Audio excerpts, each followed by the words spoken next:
At Rewiring America, we talk about the need to replace 1 billion machines, fossil fuel heating, cooking, water heating equipment, rooftop solar panels, EV chargers, all to be installed, and electric vehicles to be purchased, as a necessary step to eliminate the roughly 42% of greenhouse gas emissions that come from so-called kitchen table decisions that affect our nation's climate emissions and stand in the way of meeting our climate goals. 1 billion's a big number, maybe an impossible number to conceive, and maybe even an undercount if you consider all the lawnmowers and leaf blowers that we didn't include in that analysis. So to make it a little more accessible, we wrote a report recently that we call Pace of Progress that looks out over the 20 plus years that we have to make the energy transition and considers the way our country has made other transitions to superior technology, like cell phones over landlines, flat screen TVs over CRTs. These transitions typically follow an S-shaped adoption curve, shallow at the outset, steep in the middle as the mass market begins to adopt the technology, and shallow again at the end when the final landlines, or in this case, gas furnaces, are replaced. And this pace of progress tells us that the challenge is a lot more achievable in the near term. If you look at Washington State, for example, the state is already on a path to install about 31,000 heat pump water heaters between now and 2026. And in order to get on track for a full transition by 2050, Washington State only needs to support the installation of an additional 13,000 heat pump water heaters over those same 3 years. A few thousand a year, that's much more doable, especially when you consider the Inflation Reduction Act puts lots of new money into people's pockets to make these better choices. Up to $14,000 in incentives coming next year for people who make less than 150% of the area median income, and several thousand a year in energy efficiency tax credits for people who have an income tax liability. You also have to remember that people are already buying a lot of machines today as it is. We're talking about replacing fossil fuel equipment when it reaches the end of its life with electric alternatives. That requires changing the way people think about their choices and their impact on their monthly finances, their health, and the climate. So the next time they have to spend money to replace or update one of these devices, whether it's their gasoline car or their gas stove, they make a choice for something efficient and electric instead. So yes, over the long term, there's a lot of work for us to do to electrify everything. But if we start now with good plans and a sharp focus for the near term, I'm confident we can get to where we need to be. We started in hard times to bring us all into the laughter through thick and through thin, for public power enthusiasts without and within. Roll on, enthusiasts, roll on. I'm Paul Dockery, a co-host of Public Power Underground and Senior Manager of Energy Resource Strategy and Planning for Seattle City Light. And I'm Dr. Ahlmahz Negash, the co-host of Public Power Underground, energy system researcher, and power planner for Tacoma Power. Joining Alhmahz and I as this week's celebrity guest stars are Steve Pantano and Danielle Walker. Danielle works at the Department of Energy, where she is a specialist in the Inflation Reduction Act's Home Rebates program. Prior to her current role, she held various roles at the Bonneville Power Administration and spent time as a planner for Idaho Power and the Energy Trust of Oregon. Welcome, Danielle. Hi, so great to be here. Long-time listener, first-time caller, super pumped. So thanks for having me. It's great to be connected back into the Northwest scene. It's great to have you. Recommended by a star of the Underground Crystal Ball. So that is our connection, I believe. And my personal hero. Yes, ours as well. Did you work with Crystal at Bonneville by chance? Crystal was my boss when she was the executive manager of the Fish and Wildlife Program, and I was her deputy. So we got to tackle some fun issues together, only for a brief period of time, but it was really fun. Yes. So if you've been a part of the Fish and Wildlife Program for Bonneville, you are used to stressful situations. So this is going to be fun. This is going to be so easy compared to any conversation about fish at Bonneville. Walk in the park. Yep. Walk in the park. Joining Alhmahz, Danielle, and I is Steve Pantano. Steve is the head of market transformation at Rewiring America, where he leads Rewiring America's research, data science, policy, and special projects teams in the quest to electrify 1 billion machines. Welcome, Steve. Thank you, Paul. I'm glad to be here as well. First time listening and joining you from the other side of the country, here in Maryland, where I live. Let's see. Where should we begin? I've just shared a little bit about our billion machine count, and recently put one of those in my house, my new induction cooktop, to replace, in my case, nice. an electric resistance cooktop. So I didn't exactly get rid of a fossil fuel device, but I definitely upgraded my electrical device to a new induction cooktop, which is much nicer for lots of reasons that I'd be happy to talk about. Oh, so you know what? So last year, I finally got rid of my gas. I hate cooking with gas, so I finally got rid of it. But I got a resistance cooktop. And then when I was in Norway, the apartment that I rented had an induction, and I had so many regrets. So now I've got this brand new stove down there, and I'm like, what am I going to do with that? Because I got to have that induction. It's, oh my God, unbelievable. My favorite thing about it, I cook a lot at home for my family. My favorite thing about it is how easy it is to clean. I find that to be my favorite feature. So I had one of those smooth top resistant tops before, and it was, you'd scrape it to death every night after you cooked to get the food off. And this one doesn't do the same thing. It stays a lot cooler, so it's a lot easier to take care of, and saves me 5-10 minutes. So when a day. I inevitably spill something on the cooktop of my flat glass top electric resistance, it cooks onto the cooktop. But if you're using an induction, that doesn't happen, does it? Not nearly to the same extent. It might just a slight bit, but yeah, definitely a lot easier to clean. You don't get that baked on gunk that you get with resistance. That's interesting. That's fascinating. One clarification. Am I saying your last name right, Steve? How do you say your? It's Pantano. Pantano. Okay. Well, we record everything with Pantano, or just imagine that we did. Alhmahz, before we get started, though, this is our penultimate episode for Public Power Underground, and the last episode of the season you and I are going to record together. This has been fun. I'm glad you did this in this season, Alhmahz. I am too. That's going to be awesome. What's that? It's going to be awesome not to be doing this? Is that what you said? No, the last episode, I mean. Yeah, this is going to be a great last episode, and I'm ready to get into it. So on Public Power Underground, we talk about the electric utility enthusiasm trifecta of electrification, markets, and people. On today's episode of Public Power Underground, we're talking about electrifying everything. Alhmahz will ask an unscripted and unfair question in a segment we call Alhmahz's Insightful Question of the Week, and then we'll close it out with closing thoughts from Danielle Walker. But first, a sponsor. Energy Northwest is proud to provide clean, abundant, and reliable energy to help meet our growing needs. Energy Northwest is proudly advancing the Northwest's clean energy future. I knew that. Yeah, of course. I knew that. They also have a great training program, which isn't in this promo, but I'll just provide it as a promo as well. They have a great internship program where college graduates can get an internship through Energy Northwest. I've talked about it many times on this podcast. I'm a big fan of that program. Wasn't in this ad read. They didn't write it in, but I'm just inserting it because I'm such a big fan. All right. Well, sign up, boys and girls. Learn more about nuclear energy and its full potential at energy-northwest.com. That's energy-northwest.com. Okay, as a self-described electric utility enthusiast, I frequently get questions about things like solar panels and electric cars and whether people should, quote, get solar panels, etc. My response has always been to go through like my hierarchy of electrification that I happened to come up with on the fly in a conversation with someone after they asked me. I'm hoping to get a better research list, so I'm asking each of you what your hierarchy of electrification is to kick off today's episode. So if there's a household and they're asking you to do their part to electrify, how do you prioritize replacement? And I'm hoping your list can go through solar panels because that's the question I get most frequently. And my hot take is solar panels aren't on the top of my hierarchy list. So I'm going to start with you, Danielle. Do you have a list, and what is it? Okay, well, our list might be inverted. So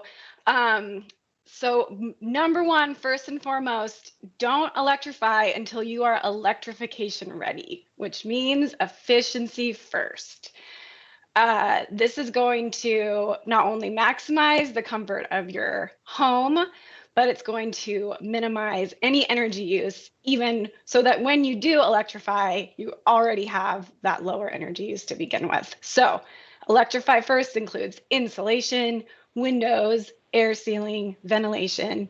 Do those.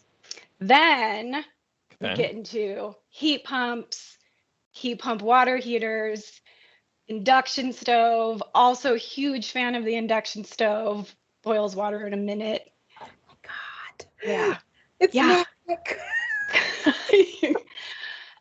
And then this one is personal because we happen to have a hot tub. We inherited a hot tub when we moved into our house, but there's such thing as a heat pump hot tub. And I would really like to convert my heat pump to a heat pump hot tub, and then solar panels. So solar panels is actually at the end after all those other things for me. But is the electric vehicle before or after the solar panels? So it is for you as an electric vehicle after? Oh, well, that's a whole other story because I had an electric vehicle and I had the worst range anxiety. So that's for another time. Okay. But solar panels, then my EV. Yes. Okay. Got it. So Steve, how does that list compare? What's your similar in list? some ways. I also put solar at the bottom. I'm going to side with Danielle on this one. And the reason is, I think you want your solar to be sized for your fully electric home and not your home today to maximize the benefits you're going to get out of that system. So I would put that last, or at least with some idea of where you're going to land in terms of electric loads and things of that nature before you size and invest in a rooftop solar system. You can buy community solar today and sort of get the benefits of solar if it exists where you live, as a way to not have to worry about that for a while, or maybe ever if you so choose. So community solar might be near the top of my list if you have that option. Another easy one is a portable induction cooktop. So these you can buy Amazon or Walmart or someplace for $70 during their big sales, maybe less. And you get to try induction for very low cost and experience it for yourself. Granted, they're not as nice as like a full cooktop. They're a little bit noisier, but you still get to experience, kind of the how quickly it boils water. You get to see that it works. You can make sure your pans work. Most of them probably will. And you end up with, even if you don't go induction anytime soon, you still have this nice extra thing that you can plug into a wall outlet and bring to a tailgate party, or put in your backyard to keep food warm during a cookout or something like that. So it's a nice thing to have around the house anyway, but it lets you try induction. So that's right at the top of my list because it's cheap and easy and kind of useful for lots of stuff along the way. Next, I would say an electric vehicle or whatever breaks first or whatever needs to be replaced. So I'm a little bit agnostic about order of operations. I think planning isn't really important. So I would love for people to have some intentionality around the, understanding how their house is and how old the equipment is and what's likely to go. So if your water heater's 15 years old, it's probably going to break any minute now. You should have a plan to put a heat pump water heater in. You can call your electrician if they happen to be at your house for some other reason, have them run the circuit to where your gas water heater is and put that breaker in the panel so you're ready to go when your water heater needs to be replaced. So planning's right at the top of the list, portable induction cooktops, whatever fails, and then, EVs when it's convenient or makes sense for you to do so. And then maybe last on the list is solar for me. Oh, and community solar. Let's not forget that one too. That was at the top. I like that one at the top of your list. So Danielle didn't really make a distinction, or maybe didn't clarify on her hierarchy whether the heat pump water heater or the heat pump would be first. And I think what I'm hearing from you, Steve, it depends on which one fails first. Or is likely, yeah. Or is older and likely to need to replace first. Okay, Alhmahz, what's your... Don't wait until something's broken. So part of the other issue we deal with is that some 85% of equipment is replaced during an emergency. So if you're going to try to ride it out until your water heater floods your basement and then you have a gas water heater, you're not going to really have an easy option to upgrade at that point. You want to have a plan and be prepared and try to do it before that happens. So yeah, try to get ahead of emergencies, but also, it's reasonable to expect that people will wait till it's the right time to replace a piece of equipment. Absolutely. Alhmahz, what's your list? What's your hierarchy of replacement? All right. So my hierarchy is informed by two things. One, so the house that I'm in, is 20 years old and everything was the original. So it was like just about time for everything to be replaced. And also a very traumatic experience as a child where we almost died from exhaust fumes in the house. So anyway, top on the list is your stove. Like I cannot stand gas in my house. Indoor quality, air quality is number one for me.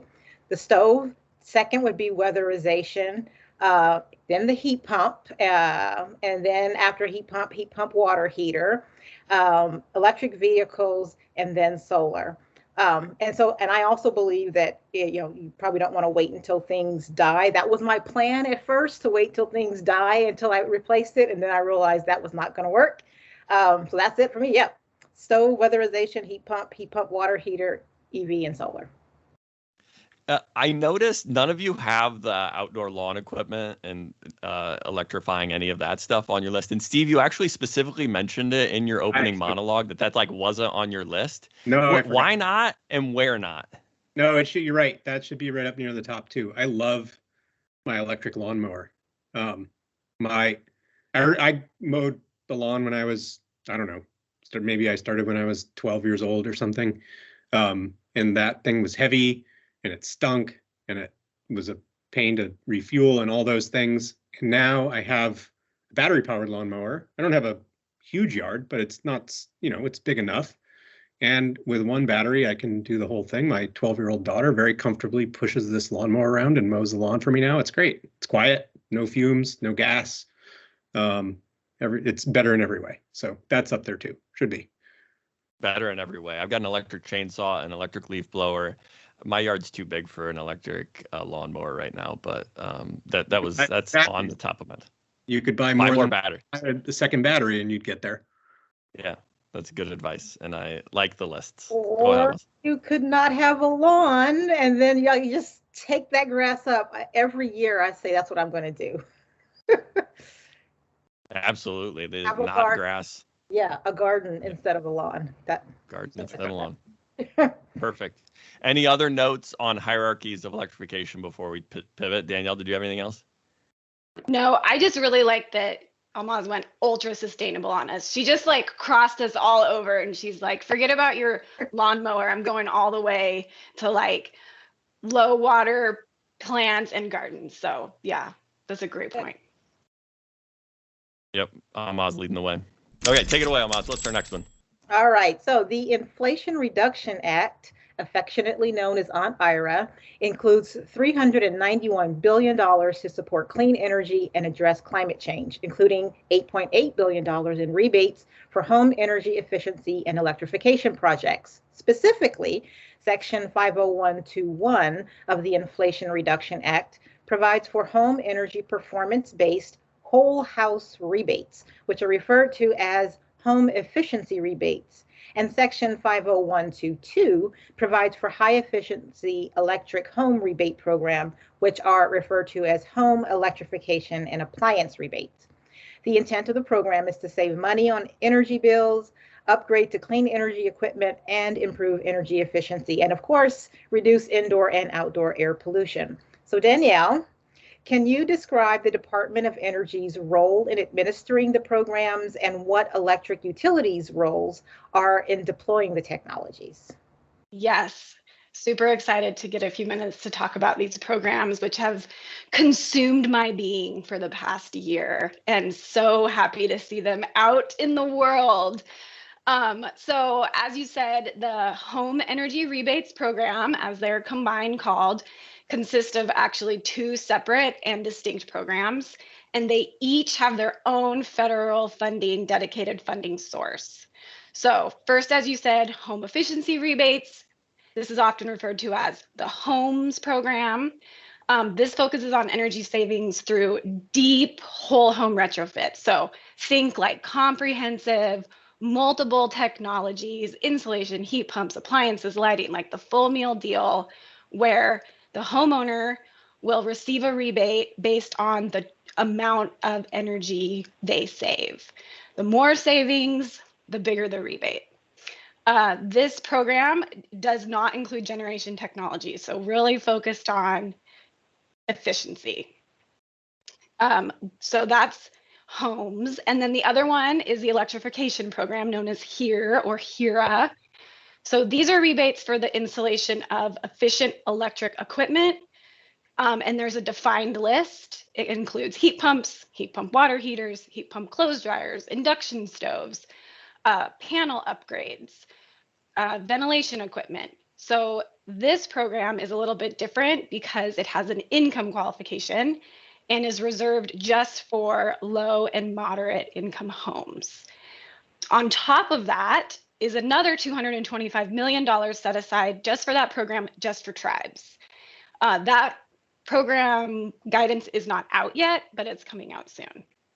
So in total, each program has about $4.3 to $4.5 billion allocated to it. Okay, so that's the kind of overarching program. How does this money actually get to a homeowner? So since we're in the Northwest, I think the easiest way to explain this is that it's very similar to how BPA and public power utilities fund and run their energy efficiency programs. So DOE is providing funding to the state energy offices. The state energy offices apply for the funding. Our team posted in late July, we posted the rules and requirements and the application templates that the states will submit. It's just 96 pages, quick read. It's just 100 something, but we're here to help. And you specifically are there to help. You specifically. No, literally me specifically. And my boss told me, she said, you volunteer to travel to those state offices and literally sit down in their office and help them. And I was like, yes, like we want to help. So, but I think anyone that works in the energy efficiency program space, like understands the complexity of getting these programs right. And so while big, we're also making sure that these are going to be high quality programs. So we receive the applications from the states, we approve them, we provide them the money, and then the states are responsible for actually running the programs and providing them the rebates, just like the utilities are the ones responsible. The public power utilities are responsible for running the programs, the energy efficiency programs in the Northwest. DOE is not running these programs. So our role is to make sure that the requirements are being met, that we're providing as much assistance as we can, that we are convening stakeholders and we're amplifying best practices and program successes and cracking the nut in figuring out new innovative program designs and just things we haven't thought before in this program space. Some states, they've been in this energy efficiency space. They're ready to hit the ground running. Like they've got their RFPs, they're working on their RFPs, they're getting their contractors on board, they're already in the space.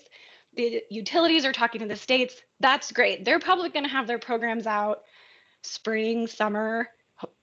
And then other states, this is new for them and it's going to take longer and they're going to need a little bit more help. And so this is where we come in. This is where the national labs can come in. This is where other technical resources and implementers across the country can come in and really help these states. Can I ask a question, Danielle? Yeah. Is the money, so the states are applying to the Department of Energy for these funds. Is there already like a formula that says this state will get this much, this state will get that much? Or is it like the more savvy states are going to get the lion's share of the funding? How does that work?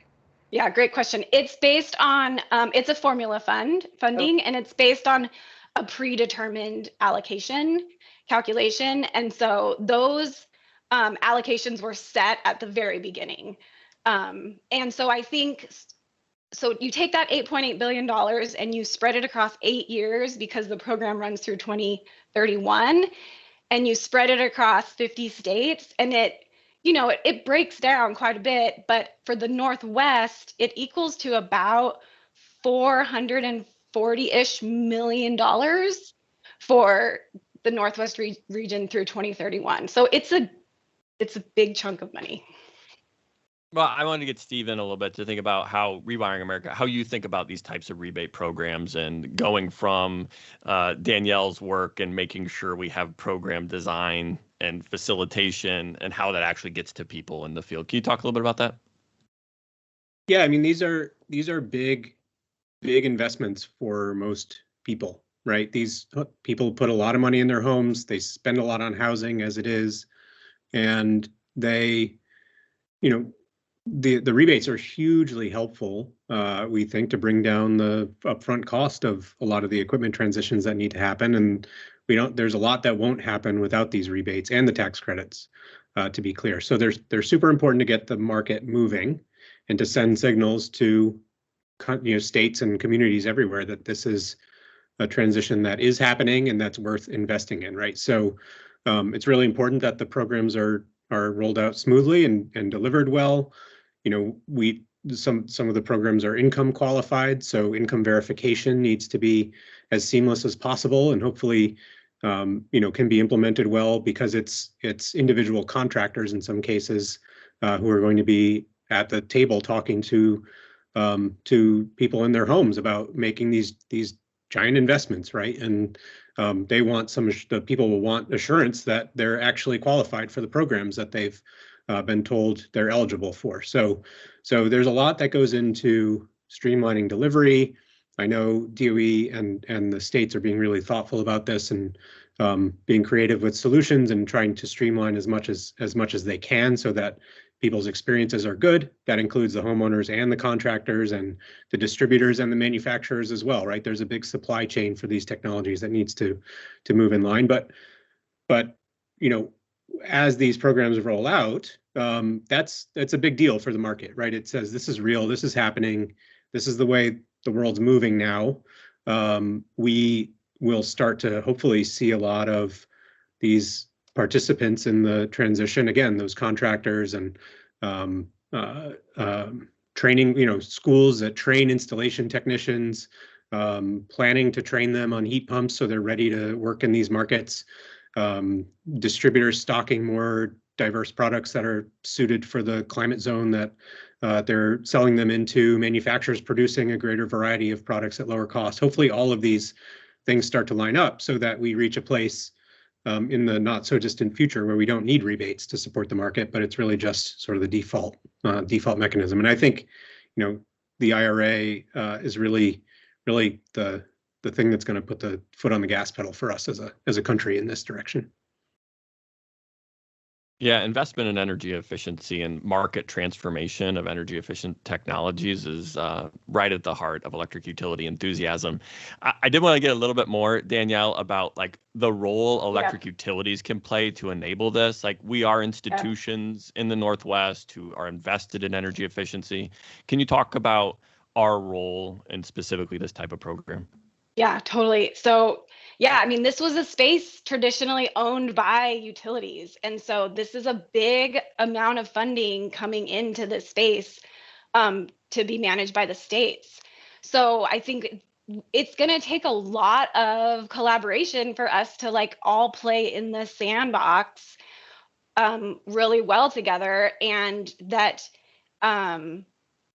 that there's just so much opportunity, right? We're going to bump into each other, but there's just so much opportunity really for us to combine efforts and have a greater success. So, I think we have to be sorry, go ahead. Yeah, no, I wanted to know where in the sandbox. How do we play well in the sandbox, Danielle? What's your recommendation for playing well in the sandbox? Where do we need to go? What do we need to do? Well, I have a list right here, Paul. That's what I expected. An enumerated get list. to the list, Danielle. Got it. Okay, so I think a huge one is where state funding can fill in the gaps of existing programs that utilities only have so much budget, and there may be areas where they're struggling. And so how can this additional funding that doesn't have cost effectiveness requirements, which can be a big barrier for utilities, how can those, play with each other and fill in those spaces? How can this money, be used to explore new program designs that utilities have always wanted to do but haven't gotten to? Where can utilities provide their 40 years of experience and lessons learned to the states to say, hey, do this, don't do this? Like, we've tried that, it didn't work. How can the utilities offer up and allow states to leverage their contractor networks, their infrastructure, their systems, their relationships with manufacturers and distributors and industry partners? And then, yeah, that's my list. It's a great list. Take it away, Alhmahz. Okay, Rewiring America has a savings calculator that translates the Inflation Reduction Act programs into bill savings based on an individual's circumstances. So, Stephen, you lead the research, data science, policy, and special projects teams for Rewiring America. How much work went into the calculator, and what are the biggest value movers for individuals looking to take advantage of the Inflation Reduction Act programs to reduce their energy bills? That was a good bit of work, that calculator. I mean, it's pretty for as many people have used it. It's, you know, there's a reasonable amount of work that went into understanding the local nature of area median income, and sort of you can go to this calculator today. You can put in your income level, your zip code, and your marital status, and it'll figure out where you land on that AMI scale, area median income scale, and whether you're eligible then for the full rebates within the rebate program, or 50% of the cost, and then what tax credits you're also eligible for, based on some assumptions. It's right now just looking at eligibility for those benefits. We don't do too much in terms of bill savings. We're really focused on the upfront cost, but some future tools that we're developing will be looking at the potential for bill savings based on some assumptions about the efficiency of the equipment that you're installing, your current energy bills, the type of building that you live in, based on some statistical databases that DOE uses to look at the building stock in the country. So every building, every climate zone, every sort of equipment mix affects how much energy your home uses, as does the weather, sort of the efficiency of the building itself, and weatherization measures. So it's a pretty complicated thing to try to predict energy savings. And in fact, you can't really predict energy savings because you don't know how people are going to interact with the equipment and whether it'll necessarily be installed right. So even those, you know, bill savings things you have to take with a bit of a grain of salt. They're really just projections or estimates, and you have to ensure that delivery is done at high quality. Yeah, products are installed right, and contractors are well trained to be able to do things to quality standards and adhere to those quality standards, and that duct systems are designed well, and all of those things to really get a high probability of being able to predict that energy savings accurately. And then, of course, energy prices are out of everybody's they're certainly not in my control. So how much do gas prices increase or oil prices increase over the next 10 years? How much do electricity prices increase over the next 10 years? Those all obviously have huge impacts on what happens to energy bills, as does climate change, right? If it gets hotter in the summer and you need to run your air conditioner more, your bill's going to go up no matter what. So we're working hard to on the one hand, make information easy and accessible for people who are interested in this topic, and to explain to them what these technologies are and how to get started on projects and how to put their plans together. Again, what incentives and tax credits they may be eligible for, and then eventually also be able to tell them, based on their building characteristics with some degree of accuracy, what their savings may be, so that we can start to paint this picture of, you know, the economic benefits, and then also layer in perhaps some of the health benefits that could come from reduced indoor air pollution, economic benefits to the community. There's a lot of sort of follow-on benefits to building electrification that we're hoping to, again, just to tell stories about and make it easy and accessible for people without overwhelming them with information. And at the end of it all, no matter what we say, it's still up to a homeowner who wants to make this transition to go get a qualified contractor in their home who they can trust, and hopefully several of them, to give a range of quotes and get a better understanding of the realities of their home and what actual work needs to get done, because whatever statistical models we come up with will only ever be so accurate, right? And ultimately it's about the actual building you're in and what products are available to you and how much, to some degree, how much you want to spend versus how much you want, what your payback periods are and all that down the road. Steve, one of the things I think we haven't really level set on what the Inflation Reduction Act means yet, and the Infrastructure Investment and Jobs Act, the same thing. We haven't really level set on what that all means for our energy transition. In your mind, as you've built the model for the calculator and kind of evaluated in your own life your electrification of the next thing, what's the surprise? Is there anything that stands out as this is actually a big game changer when it comes to electrifying, and why is it your service upgrades? Sorry, why is it your service? Why is your breaker panel? I have a hypothesis, it's your breaker panel. We don't understand how much cost goes into getting the breaker panel, and the fact that the breaker panel has some rebates and you get tax credits for that. People haven't level set with how big of an impact that is. That's just a hypothesis. But what for you is it? That's certainly one of them. I mean, a lot of panel size is a a determining factor for a lot of upgrades. There are also smart panels and things out there that manage load without the need for a service upgrade. So there are plenty of case studies now of homes with 100 amp or 150 amp service that are able to fully electrify. And I can get a rebate or tax credit for that too. Is that right? In the rebate program, those are covered. I'm not sure if the tax credits cover those or not. They may. But yeah, there are lots of solutions. I think the biggest surprise for me is less to do with the transition itself, but the way the market is already starting to respond to some of the, I don't even know if they're edge cases, but some of the harder challenges for electrification. So one of the big ones is bringing service to a water heater for a heat pump. And now there's a product out there that plugs into a 120 volt outlet. So if you have a 10 amp circuit running, or I think it's a 10 amp circuit running to anywhere in your utility room, I think it's Rheem that has this 120 volt plug-in heat pump water heater.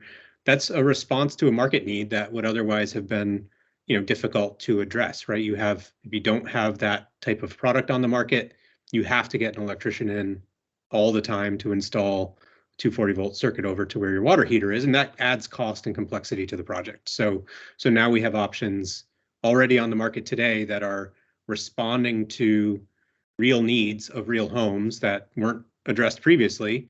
There's also news of induction stoves coming out with batteries where the warming drawer would be, so that you can plug those into a 120 volt outlet, and then when the power goes out, you plug your fridge into it and you can run your fridge on backup power for a week or so. I'm not sure, but there's lots of scope for innovation on the technology side that we're barely scratching the surface of right now. And I think that's the most exciting thing, and where I've been pleasantly surprised so far. That's market transformation. I saw a combined heat pump, washer, and dryer, which I thought was absolutely cool and amazing. Danielle, for you, is there anything that in level setting our transition and these new rebate programs and all the tax incentives, is there anything in there that's been surprising or really interesting to you? Oh, yeah, that's a great question. Well, first, before I'm going to say that there is tax credits, panel upgrades do count up to 30% of project cost, up to $600. So there you go. Thank you. There you go. Hot off the press. I'm going to completely flub this question. Can we just edit this whole section out? Yeah, we can totally cut it out. We can totally cut the whole thing out. It doesn't matter. It's fine. And it's panel upgrades. The answer is it's panel upgrades. I got so distracted by your hypothesis on panel upgrades that I'm just what? Yeah, now I can't think of anything but panel upgrades. That's what I do all day. All I think about is panel upgrades all day. But I don't. Every Why? day. Because I think it's a huge limiting factor. It's a big deal. Yes. And I actually think Steve's point about the market transformation of appliances is adapting to what kept me up at night. So here's another thing I'll throw on the table. We all, like all of us, most of us approach this question. Maybe Danielle doesn't because she thinks about this from a national level. Most people approach the thought about electrification from like, what does it mean for me? But there's also a question, which is, what does it mean in my community or where I live, right? So as a electric utility or a mayor or someone who's, in a state energy office, if you look across a collection of buildings, you have different ways of thinking about the Inflation Reduction Act and sort of where to begin, because maybe my home or your home isn't ready today because of whatever set of reasons, or it's not cost effective, or gas prices are really heavily subsidized, so it's never going to be it's not, maybe not never, but not anytime soon will it be cost effective to transition to electric where you live. But there may be people who have oil heat in that same community, or electric resistance heat, which is way more expensive than a heat pump, for whom it would be cost effective to make a transition today. So if you start thinking also not just about the individual home that you're most familiar with, but the challenge of making this transition happen regionally or nationally or within a utility service area, then you can ask different types of questions, which is like, well, for, maybe not is this house cost effective, but which are the houses for which it is most cost effective to do this today? Also, we have a challenge nationally of not leaving people behind, right? So there's a huge risk of, if we don't transition low and moderate income households and help them transition off the gas network quickly at the same pace as everyone else at a minimum, then they could be left holding the bag for infrastructure costs for the next 100 years, and that would be tragic and really detrimental to people's economic health. So community leaders, utilities, state energy offices can sort of focus their efforts on people who, again, for whom it's cost effective today and it makes sense to do things now, and for whom there's a large, like a sort of an outsized risk of being left behind if they don't act. That's the great thing about the rebates program in the Inflation Reduction Act. It's really focused on low income households for that reason. And that's part of why, DOE and the states are working so hard to sort of get those funds out the door and get them directed towards the right homes and the right communities. See, we've talked about that before on this podcast, like the fact that transition has to be just, and you don't want to leave the folks who are less able to pay for electricity holding the bag. I wonder, Danielle, you talked about there's this formula for doling out this money to the different states, but is that even a factor? Like, which states has the higher percentage of low income customers, or are the ones that are low income and reliant on natural gas, like, or is it strictly population based allocation?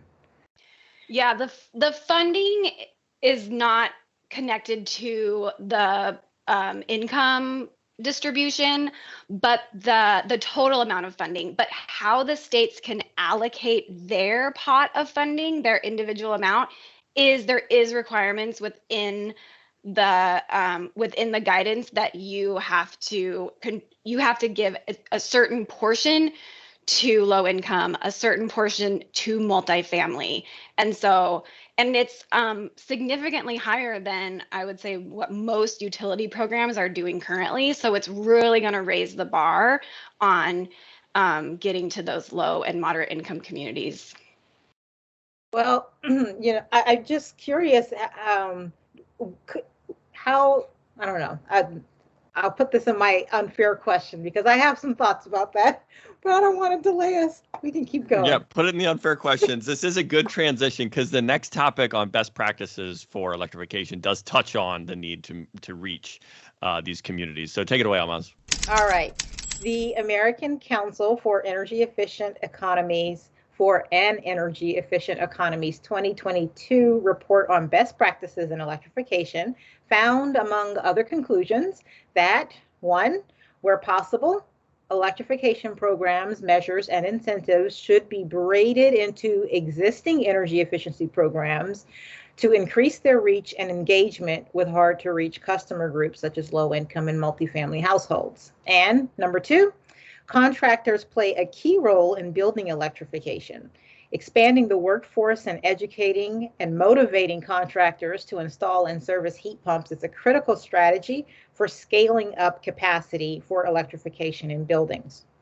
So with these 2 conclusions, Danielle, the U.S. Department of Energy helped fund the ACEEE study, and you shared it with Paul and me. What other important considerations are in the report that you'd want to highlight? Yeah. Well, first, thanks for highlighting the braiding. I think if there was one word that I have said, maybe more than any other word I thought I was going to say this year, it's braiding, and the importance of this, how all of these different pots of money are going to come together. So yeah, that's really important. One of the key takeaways for me in that study is, like I said earlier, efficiency first. That's the foundation. I think the study does a really nice job of highlighting the awareness for unintended impacts to low and moderate income homeowners. You know, homeowners and renters are likely to have the most to gain, but also face greater risks because these are, you know, big projects, potentially higher cost installations. They may not have access to the tax credits. And if we aren't careful, potentially higher energy bills in regions where rates are higher than gas. So it's just something we always need to be aware of as we're moving in this transition, is to protect the homeowners and to protect the renters. We don't want those costs to get passed onto renters as well. And our requirements do have language about protecting renters.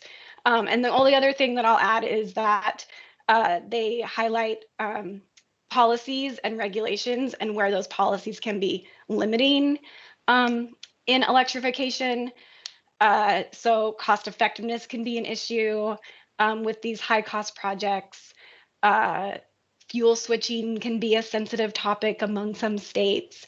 So we have to be kind of willing to acknowledge those and take them on and get creative, and potentially utilities and states working together to align their savings goals with state policy, carbon, climate, electrification goals. Anything you want to add, Steve? Yeah, I have a personal favorite in that report, which references a concept that I wrote a paper on a couple of years ago around the opportunity. And this, I think, is particularly useful conversation or salient for the Northwest, is this idea of replacing air conditioners with heat pumps, or installing heat pumps when you have to add AC to a house instead of installing just an air conditioner. You cannot hear me nod enough. Like, my nodding is so loud right now. I have a brother-in-law who installed an air conditioning unit, and I'm like, "What? Who am I in your life that you installed an air conditioning unit and upgraded your natural gas furnace? What do I mean to you in your life that is what the choice you made?" Anyway, I'm sorry, Steve. The nodding was too loud. Yeah. This is a concept. I mean, it's near and dear to me, and it's such an easy win for a lot of people who, again, it's maybe the equivalent of the portable induction hot plate that you can buy for $70. It's not that cheap, but you know, for a few $100, maybe more, you can, or actually at the manufacturer scale, it's a few $100s of additional parts that obviously gets marked up by the time it gets to the consumer. So maybe it's $1,000 more, something of that nature. But if you're a utility program, you could incentivize those manufacturers to only produce heat pumps instead of air conditioners.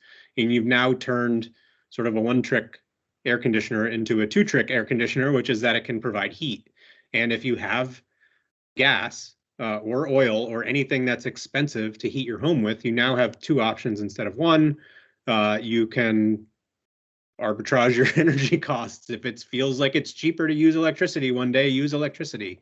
It just opens the door and makes electrification of heating, space heating in particular, so much more accessible and easily achievable for people who would otherwise just be putting in an air conditioner. You get 2 options instead of 1. If you use it well, you're probably going to save a lot of money. You're definitely going to save a lot of fossil fuel combustion and greenhouse gas emissions, no matter what, every time you use that heat pump, because you've got this 300 or 400, % efficiency gain over the best that a gas furnace is ever going to be able to do, right? And it's such an easy win. I'm glad to see it repeated here by ACEEE. For the cost of a reversing valve, you can get right. you can make your life so much more comfortable. Yeah. Then I think we're ready to hit the next one, because I think the other element we highlighted was workforce, which is our next topic. So why don't we hit that one, Alhmahz? All right. On September 21st, the Biden administration announced the American Climate Corp, a quote, workforce training and service initiative that will ensure more young people have access to the skills-based training necessary for good paying careers in the clean energy and climate resilience economy, end quote. This is in addition to the Department of Energy's Clean Energy Corps, which, quote, is comprised of the staff of more than a dozen offices across Department of Energy, current staff and new hires, all working together to research, develop, demonstrate, and deploy solutions to the world's greatest challenge, end quote. The ACEEE report highlighted the workforce needed to deploy electrification programs. Danielle, what areas do you want the climate and energy workforce to focus on first? What do I want them to focus on first? Well, I think every time we talk to the states, one of the top 3 things they say is, we don't have enough contractors. We don't even have enough contractors to run our weatherization programs. We don't have enough contractors to, there's a 9-month backlog in some states. So we need more contractors, and they need to be able to want to work in this field. There needs to be sustainable work. There needs to be good wages. It needs to be high quality work. And so that is resoundingly what I hear is the number one thing is qualified contractors out in the field across the country. Some places don't. Some of these small towns, they're just like, we don't have anybody.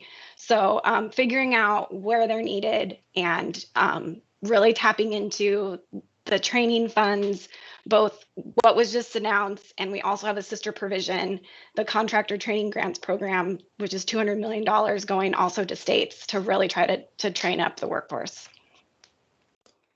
Steve, so I know Rewiring America is a big workforce initiative and is big focus of there. What's your perspective too? I couldn't agree more on the need for higher wages. These are, the technologies we're talking about for HVAC contractors in particular require a lot more sophistication to put in. These are higher skilled jobs that require a higher degree of care to do well. And, wages and the market should sort of recognize and respect that. I think it's hard to get there, unfortunately, because certification and licensing requirements are non-existent in a lot of places. There's not a lot of, there's not a lot to hold contractors accountable to. So maybe this is a place where utilities and program administrators can step in and start asking for things like Energy Star verified installations on HVAC projects and some of these higher quality, checklist, well-informed holding people to standards that are well-informed by the industry and are, eminently achievable because they're in practice in lots of places in the country, but not everywhere, right? So that'll have, I think, a positive effect on wages. It'll bring more people into the industry. It'll make those jobs more appealing. Obviously, the training and the apprenticeship programs and all of this needs to catch up to that as well. There's lots of anecdotes out there of trade schools or community colleges training programs for HVAC that have 30-year-old equipment in their labs and no way of training people on the things that we hope they're asking for in the near future. So that's not, that won't lead to well-prepared graduates, and we'll just continue to create roadblocks to the kind of transition we need to see in workforce. This seems like to me the most fixable problem ever, and I wonder what the barrier is. Is it really? You mentioned like folks have to actually want to do this work. Is it really that it's just not something that kids think about as a career path, or what really is the barrier? Because I feel like this is so fixable. It Like would seem to be. I'm not. Yeah. I'm not an expert in this issue. Let me say that very clearly. We've thought about it a bit. There are people who know a lot more about this than me, but certainly, I mean, wages and benefits matter to people, right? People want jobs that they can make a good living from and that are sort of commensurate with the skills that they bring to it. And I feel like we're not aligned around that right now. Maybe it's a legacy of some of the fossil fuel equipment, which just you can put an oversized furnace in and blast air through ductwork and heat a home without a lot of building science required to do it well and make sure that energy bills are not through the roof. You can't necessarily do the same thing with a heat pump in a lot of places. So you have, it's sort of a alignment around the fact that these are more sophisticated devices that just take more care and quality to do well, to really deliver the benefits that they can easily deliver. But that hopefully this is something that we can align around as a country and find ways to reward people for their skills in some of these industries that are definitely in need of higher skilled people who want these jobs and want to make money for the skills that they bring to the table. Danielle, I think you're a member of the Clean Energy Corps. Am I right about that? Any advice or recommendations for it? Yes, I am an alum of the Clean Energy Corps. I can't speak highly enough about, first there's just, so contractor jobs for sure, but then there's so many other jobs around this, right? In program design and program implementation at the federal level, at the state level, there's just going to be so many jobs coming, and getting your resume in the Clean Energy Corps is a great way to get your name in that hat. All of the DOE organizations are looking through the Clean Energy Corps. That's how I got hired, and I am just a girl from Idaho that's now working for DC, like DOE, writing policy, and it's just so exciting, the opportunities that are there for us. So put your resume in.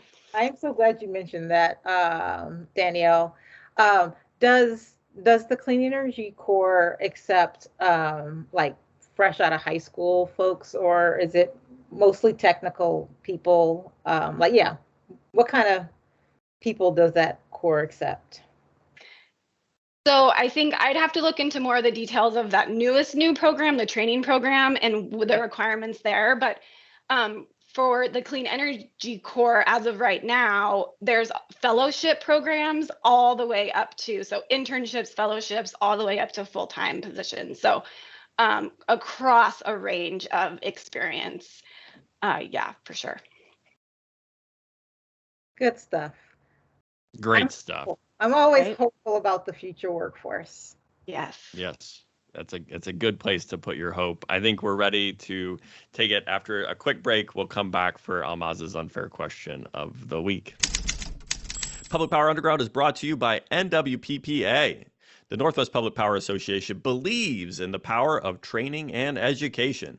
Every year, more than 6,500 public power employees learn and network at our classes, webinars, workshops, and conferences. NWPPA offers more than 250 events, wowzer, to choose from in areas such as leadership, engineering, operations, accounting, and finance, communications, and many more. Sometimes this very podcast, Public Power Underground, is broadcast live from one of our events. We call that being more powerful together. What will you learn this year? Find an event that's right for you at nwppa.org/catalog. That's nwppa.org/catalog. Up next is Today I Learned segment, or TIL. I call Alhmahz's Insightful Question of the Week, where Alhmahz asks our guests unfair, unfiltered, and unscripted question. What do you got for us this week, Alhmahz? This is kind of going back to when you were talking about the way we sort of allocate the incentives or the rebates from these different programs. And I'm always sensitive to the fact that there's bound to be some waste in there somewhere. And I always use myself as an example because I got several $1,000s in incentives when I installed my heat pump. And I was going to do that just like Paul was saying for the AC. It's getting hot out here and I needed an AC. And it was not going to matter how much. If I got zero, I was still going to do that. And I keep thinking, who could have used that $4,000 that I got? So my question is, if there's any way, if you have any thoughts about ways that we can reduce the electrification incentives that we're giving to people who don't need that nudge and reallocate those dollars where they'll actually make a difference. And we can, we need to electrify 1 billion things. Giving me money didn't actually get us closer to that number. It kept us on track to what we were going to have already. So I'm just curious for both of you, do you have ideas about how the money that we do have available for incentives and rebates, ways that we can ensure that that it's going to go where it matters and actually make the biggest nudges? You're a free rider, almost. I am, and I don't like it. Yeah, so, I don't like it. So here's my thought on this: is that yes, there's close to $9 billion available across these rebate programs. That $9 billion is actually not going to go as far as you might think $9 billion will go, because projects are expensive. So it's going to probably do a few 100,000 installations around the country. So there's no reason in my mind why 100% of that money couldn't be directed to low-income households. There's more than enough low-income households who will benefit and save money today in the country, in every state, because they have, like I said, whether it's electric resistance heating or oil heat or one of these things that's super expensive, they're, high probability of being reaping great benefits from these incentives. And I think there's plenty, there's enough of those homes that all that money could go to that market segment alone. And chances are most of those folks would not have been making those choices in the absence of the incentives, right? That's, to me, is the most direct way to address your question.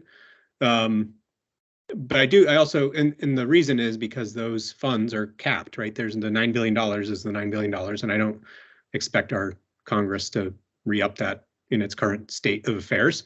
The tax credits are uncapped and available to everyone. So really there's no sort of waste, if you want to think about it that way, in that sense, because anyone who makes an efficiency upgrade to their home with a qualifying project can claim that tax credit and get that benefit. And all that does is reduce cost for everybody with a tax liability. And that should just be an ongoing, there's no trade-off versus, one home versus the next, because everybody's eligible and there's no cap on that funding. So yeah, my vote would be for putting all the rebate money where it's most needed, which is in the low income segment. Interesting. Yeah, I couldn't agree more. And I think this is an area where, each state is going to approach this a little bit differently. I think that the income component is incredibly important and a huge priority in these programs. Like I said, at least 40% is going to need to go to a disadvantaged community, Justice 40 community. And 10% multifamily. That varies a little bit by state, but it's around 40%. So right there, that's the minimum, and states can just go up if they need to. And then there's also going to be up to the states on if there's other specific communities or areas or types of homes that they want to target, that they want to do specific outreach to. We really encourage states to work with their utilities to get some kind of consumer utility data access, so you can start to find those really high energy users in those disadvantaged communities that you can really try to make the most of the limited funds that are available. So get niche-y, get targeted, get focused on your policy goals, and then you can really maximize those rebates. So thank you both for your answers. I did have a comment. I'm not going to make this a question. I'm just going to. There was only supposed to be one unscripted question. Yeah, I can't handle another one. No. So this is just a what if. So so the federal government has this Justice 40 initiative that has said that 40% of the benefits have to go to the disadvantaged communities. What an opportunity it was for the federal government to model to the states how that might be done in just the way they allocated that funding to the states. So I don't know who, like, if you can pass that up to folks at the Department of Energy, but that was a great opportunity for the federal government to model that to the states, and I wish we had done that. But anyway, that's a comment. That's not a question. It was just something that I thought about as you were talking about the way that we allocate these funding. Well, I'm going to name drop right now, you guys, but credit to Secretary of Energy Jennifer Granholm on that, because she was the ultimate decision maker, and she was like, yes, this is the minimum, and it's up from there. So yeah, I happen to be in a meeting with her, you guys. No big deal, but you know. No big deal. No big deal. It's me and my friend Jennifer. Nice. Yes. What's up, Jen? Yeah. Oh, sounds great. Okay, well, we got one last lightning round segment as we close it out. It's our version of King for a Day or Queen for a Day, which we've done as FERC for a day, PUC for a day, and Legislator for a day. This version I'm calling Electrician for a Day. And the question is, what's one thing you'd electrify if you were an electrician with unlimited resources? Steve, I'll start with you. Electrician for a day, what would you do? I was hoping you'd let me be a PUC for the day, because I think that's where the biggest opportunity lies. But I guess you could do both. You could do both. Do both. Why not? If I was a PUC for a day, I would start integrated planning across my gas and electric utilities, so I could figure out a way to stop investing ratepayer funds in new gas infrastructure that's hopefully not going to be needed in the next 25 years, and finding, ways that people won't have to pay for that for the next 100 years, because there's a lot of money, billions, tens of billions of dollars going into gas utility infrastructure these days that should be used for repair, not replace, and instead directed towards electrification and our climate goals. And I think that's a huge missed opportunity at the PUC level. If I were an electrician, what would I do with unlimited resources? I would go around and figure out exactly which homes in a community needed service upgrades ahead of time, and make panel information available to the public, so we knew how to plan for service upgrades more holistically and could match that up with our distribution system and see where the transformer upgrades need to happen to support electrification, and sort of get a holistic view of the infrastructure side on the electrical. Awesome. Yes, it's service panels. See that, Danielle? That's service panels. That's a perfect take. It all comes back full circle. That's all comes back. What's yours, Danielle? All right, I'm taking this also. He got to go do PUC, so I'm also taking this on a little bit of a different. Do it. So I was thinking about this in terms of like inventing new electrified things, because like as I was going through the list, I was like, man, almost everything's electrified now, like even your leaf blower, right? So I was like, oh, but what do I wish I could electrify in my life? And what I've decided is that we need the electric stick shift vehicle, because there is nothing more I want to give up. I will hold my stick shift car, like you will pry it from me, because I need a clutch in my life. I have one. Same. And I am at a moral conflict of my stick shift and an EV. And so can someone please even if it's like doesn't even do anything, even if it's just a mat, like it's like there's no Just point need three to pedals. it. Just, You need three just pedals. let me shift. So that's my answer. I love it. Alhmahz, what's yours? I would have never guessed that in a million years. Danielle, you're amazing. That's funny. I'm going to say cargo. Wheel driving. I'm going to say, no, yeah, you're fine. I'm going to say cargo ships. Yeah, I think that's a great one, Alhmahz. That was a not when they're just at shore. I mean, while and I don't even know if that's possible. I mean, well, of course it's not now, but that's what I would electrify. That's perfect. I'm gonna take Danielle's like side thing, which isn't really a serious thing, but it's like a very specific thing for me. Fire pits. Outdoor fire pits. I would electrify, come up with a niche, bespoke outdoor fire pit because I enjoy sitting around a fire pit with my friends and the heat that comes off of it. And you aren't going to have flames, but I bet I could make some like incandescent light bulbs that emit heat and like looks pretty. That would be my thing. I think the Barbie movie had those. Do you guys remember that fire pit scene? I'm pretty sure they cracked that nut. Yeah. You called me out. I haven't seen it yet. I need to put it on the list. I haven't seen it yet. Podcast over. Okay. Go watch Barbie movie. Go watch Barbie movie. That's all the topics we're covering this week. Before Danielle's closing thoughts, I just want to say thank you to our wonderful co-stars. Thank you so much, Steve. Did you enjoy this? Was this fun? I did. And, throughout this conversation, I've been reflecting on the fact that earlier in the conversation, I said the word, put your foot on the gas pedal. And it's just this like sticky indicator of how deep fossil fuels are in our collective consciousness that I'm an electrification advocate. I still throw fossil fuel based analogies around in my daily speech and then regret them later. We got a lot of work to do. So it's great to have the opportunity to talk about it with you all today. And this was a lot of fun.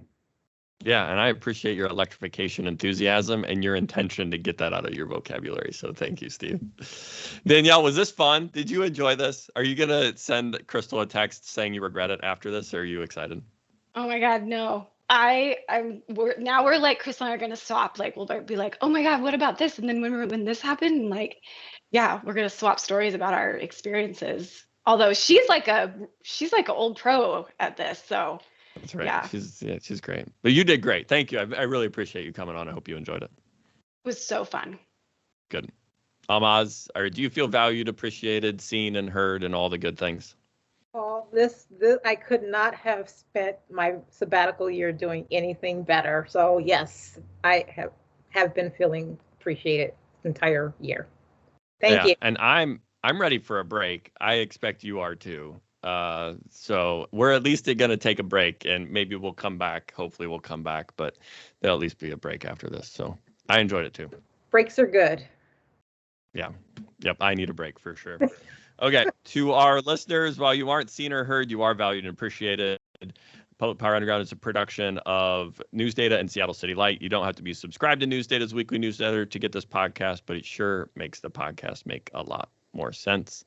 Now we're going to close it out with closing thoughts from Danielle Walker. Well, I think all of us in the Northwest have had a very personal experience with climate change in some way in recent years.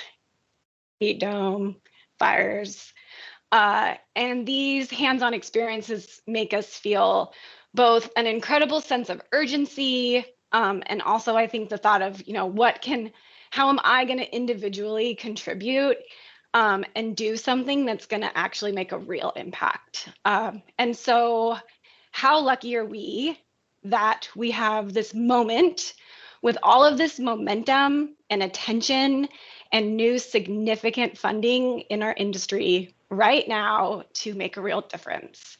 And not just to decarbonize, but to support low-income families by reducing their energy burden, to make homes more comfortable and more resilient in the face of climate change, to leverage energy efficiency to support even more energy resource planning, and to grow and support a workforce of contractors, manufacturers, distributors, and implementers.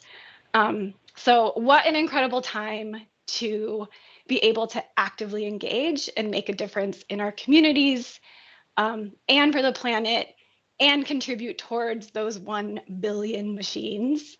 I can't wait to see how all of us in the Northwest tackle this challenge and take advantage of the support and the funding that we all have behind us and in front of us right now. So there's never been a better time to join and to be a part of this energy efficiency world.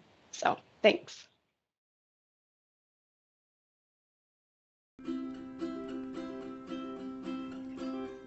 We started in hard times to bring us all into the laughter through thick and through thin, for public power enthusiasts without and within. Roll on, enthusiasts, roll on. Public Power Underground is a production of Seattle City Light and News Data. The views expressed here are our own and not the official views of Seattle City Light, Tacoma Power, News Data, or the organization of the guests also appearing on Public Power Underground. Public Power Underground is electric utility and electric utility adjacent news from a power department's perspective. Today's episode was written and produced by Paul Dockery and Ahlmahz Negash, and it's edited and published by the stellar team at Pioneer Utility Resources, with sound mixing by Lucas Smith and video editing by Brendan Delzer. If you have an idea for a podcast and just need help producing it, reach out to our friends at Pioneer Utility Resources for excellent production, editing, and publication. Our theme song, Roll On Enthusiast, was rewritten, performed, and recorded by Aaron Guillory and Ian Bledsoe. You can find Public Power Underground on YouTube, Apple Podcasts, Spotify, or your favorite podcast app. Please share with electric utility enthusiasts like us and give us a rating and review on your app of choice if you enjoyed the content. It helps other electric utility enthusiasts like us find us. Public Power Underground for electric utility enthusiasts. Public Power Underground, it's work to watch.